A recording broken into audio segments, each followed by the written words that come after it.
Magandang araw ng Miyerkules po mga bayang karerista. Magbibigay na po tayo ng tip at impormasyon para sa araw na to, March 12, 2025. Tara!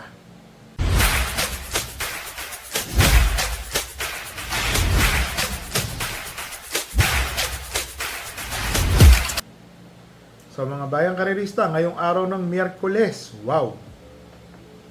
Ang bigat ng karera. Ibig ko sabihin, maganda po. Pakita ko lang po ang ating kopya. Ano mga bayang karerista ha? Medyo na-delay po tayo. Napuyat po tayo. Hindi po maganda ang naging score. Talagang ganun po. Ang mga nakalaban, mga bigatin. Kagaya po ni Mr. Makisig, ang entry name, si Mr. Bong Pineda. Ang galing po ng manok niya, boss. Napakagaling po. San Juan Coliseum, napakainan po talaga magmanok. So ito po, ang race number 1 po, ang start time is ganap na at 5 p.m. alas 5 ng hapon ha. Dito po sa race number 1, 3-year-old and above maiden race. 1,400 meters ang distansya. Ayan po ha. 13 runners. First choice. Tawagin na po natin 1 for the day. Napakainam na kabayo. Pinanood ko po sa YouTube yung kanyang barrier run. 1:12. Napakagaling po. Morally. Abo, yun po yung pangalan ng kabayo ha. Entry number 7, Morally. Race number 1, 1 for the day po yan. Kayo na pong bahalang pumili ng pamorkas. Yun po dyan. So ulitin ko lang po. Race number 1, entry number 7, Morally, 1 for the day. Dito na tayo sa race number 2, rating 28 to 23. 7 runners. First choice, entry number 4, Senyorita. Matuling kabayo, pwede pong umalagwa. Karamihan po ng kalaban niya, Deremati po, mga bayang karalista ha. Para sa akin po, pag nakakuha po ng 2 kwartos si Senyorita, kaya po niyang tapusin ang karera. Lalo na ho, 1:12 ang kanyang tinakbo, sa same distance po yan ha. So para sa akin po, first choice, entry number 4, Senyorita, galing sa Panalo. Second choice po, entry number 5, Sabaw Wani. Bakit po? Kung sakali magpipilit po sila, or kung may mangyari man pong aberya, maganda pong proteksyon si Sabaw Wani. Meron din po itong 1:12 media sa katawan. Medyo may katagalan na lang po. Si Sabaw Wani po, nasa rating 31 po ito. Tingin ko po, may panalo rin po ito. So dito po sa race number 2, first choice entry number 4, Senyorita. Second choice entry number 5, Sabaw Wani. Dito na tayo sa race number 3, rating 16 to 21, 8 runners, 1,200 meters. First choice entry number 8, Melania. Mainam, matulin, tersero po ang huling tinapos. Para sa akin po, malaki po ang panalo. 1:13 media ang kanyang huling tinakbo. Ayan po ha. Titignan niyo po, medyo maganda rin po ang numero ni Melania. Nasa labas na agad. Para sa akin po, malaki po ang panalo niya.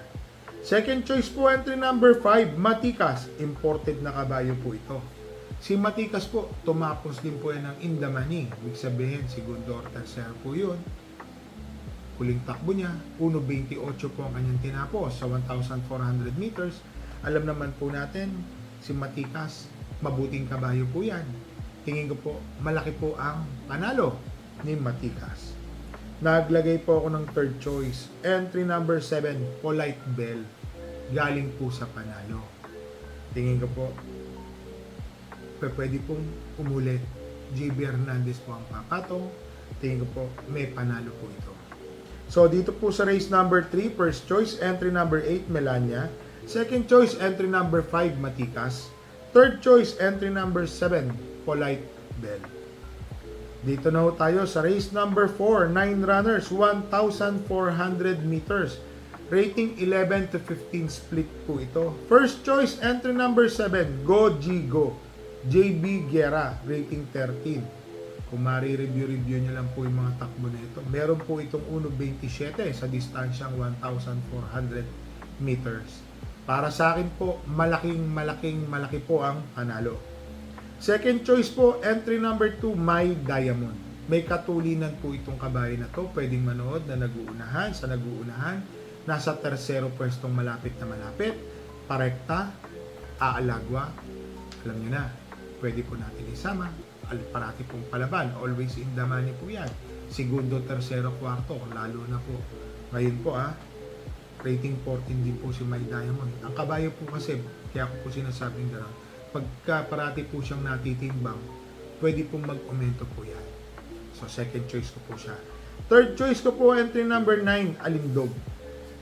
Baka si Alindog po ang isang makinabang sa naghahabulan sa unahan. Manonood po ito ng tersero hanggang quinto pwesto. May katulinan po ito. Tingin ko po may malaking chance rin po itong manalo. Lalo na po maganda na po yung nagiging diskarte nitong mga huling takbo ni Alindog.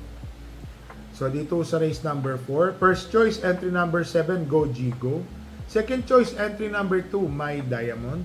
Third choice entry number 9, Alindog. Dito na tayo sa race number 5, rating 11 to 15 split. 1,400 meters, 9 runners. First choice, entry number 3, Dazzling Gab. MP Cañete. Nagpanalo na po ito last time. Tingin ko ho, yung jockey, yan na, napupulsuan niya na ulit yung riding style ng mga kabayo. Tingin ko po, malaki po ang panalo ni Dazzling Gab. Second choice po, entry number 4, Extra Addition. Segundo po itong tumakbo. Tumapos na segundo, tersero, malapit na malapit, ulo. Tingin ko po, malaki po ang panalo ni Extra Addition, ha? Lalo na ho, Kelvin Abobo rin po ulit ang papatong. Tingin ko, malaking chance ang manalo. Third choice po, entry number 8, Matuling Kabayo. Galloping Ghost, ito po ang magdadala ng marcha. Kung sakasakali pong magkakaroon po ng awatan sa unahan, mapabayaan po si Galloping Ghost. Baka sa finish line na po sila magkita-kita or sa meta, malaki po ang panalo. So dito sa race number 5, first choice entry number 3, Dazzling Gab. Second choice entry number 4, Extra Addition. Third choice entry number 8, Galloping Ghost. So dito na tayo sa race number 6, 11 to 15 ng rating split, 1,400 meters, 9 runners. Yung palang race number 4, number 5, number 6, puro rating 11 to 15. Ang dami na po namin sa grupo na yan. First choice, entry number 3, Mr. Manileñal. Bakit to? Matuling kabayo, mahabang distansya, mapabayaan, pwede hong tumapos ng karera. Ayan po, kalkulasyon po natin yan. Alam naman natin, si Mr. Manileñal po is talagang deboka, matuling na matuling. Second choice po, entry number 5, Sundance. Rating 13, ito pong si Sundance. May 1.28, 27 hanggang 28 medya sa katawan to. Oho, tingin ko po, malaki po ang panalo. Naglagay po ako ng third choice, entry number 8, Space Jam. May takbo po ito, 2 panalo, tas natimpang na segundo. Para sa akin po, isa rin pa rin ho itong horse to beat dito. Space Jam, nilagay ko lang po siyang third choice. So dito po sa race number 3, race number 6, first choice, entry number 3, Mr. Manileñal. Second choice, entry number 5, Sundance. Third choice, entry number 8, Space Jam. Dito na tayo sa race number 7, 10 runners, 1,400 meters. First choice, entry number 9, Raga Muffin. Bakit? Baka siya pong makinabang sa naghahabulan sa unahan. Oh, si Raga Muffin po, tingin ko po, malaki po ang panalo. Oh. Second choice po, entry number 3, Cats in the Cradle. Parang nung nakaraan po, parang alam niyo na, nabigla lang po ng kabayo natin sila sa unahan. Nataon na bumalik lang po yung kabayo ko, si Doña Chichay. Nachambang po sila. Sa segundo pwesto, hindi po nanalo.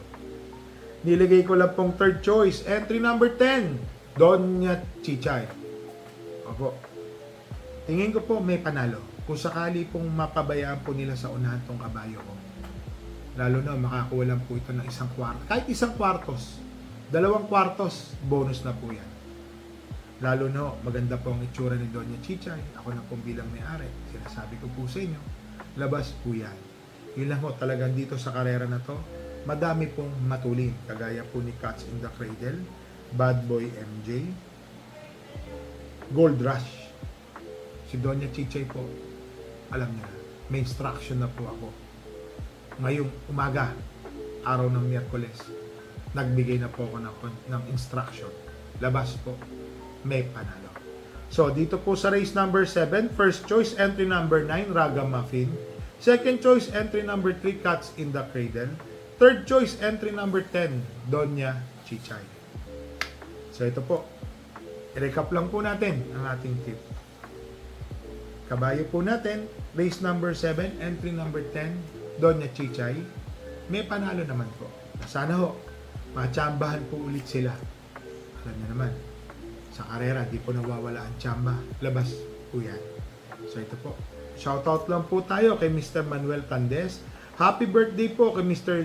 Junjun Palabrica from Martin Paul del Carmen. So shoutout din po sa inyo ha. Mr. Albert Villaflor, Megan 2626 ng Laguna. So shoutout po sa inyo ha. Joey Kirabao ng Tondo from Jomar Martin. Malamang Kiambaw to. So shoutout po sa inyo. Happy birthday po kay Miss Edna Alonde. March 8 po yan ha. Medyo napaga. Late pala. Belated happy birthday ha. From Bernabe Alonde. So mga bayang karerista, mga bayang sabungero, hindi po tayo pinalad sa Pasay. Talagang nangyayari po yan. Talagang maganda po ang nagiging labanan dyan sa Pasay Cockpit. So ito po. Sa darating na March 28, may pa-derby po si Pasay. Si Del Monte. Sali po tayo dyan. Si Boss Kaloy Datu. Mga tropang Pasay po. Sali din po dyan. So mga dito po sa Tiga Valenzuela, Malabon, Nabotas, malamang marami pong sasali. Ito po yung inauguration ng kanilang derby. Ang pa-derby po dyan is Del Monte. So yun po. Sa mga bayang karerista. Pero remind ko lang po kayo, bet small, win big, bet big, lose big. Dala po tayo ng payong at tubig na mainom. So mga bayang karerista, happy racing po and stay safe po sa inyo lahat.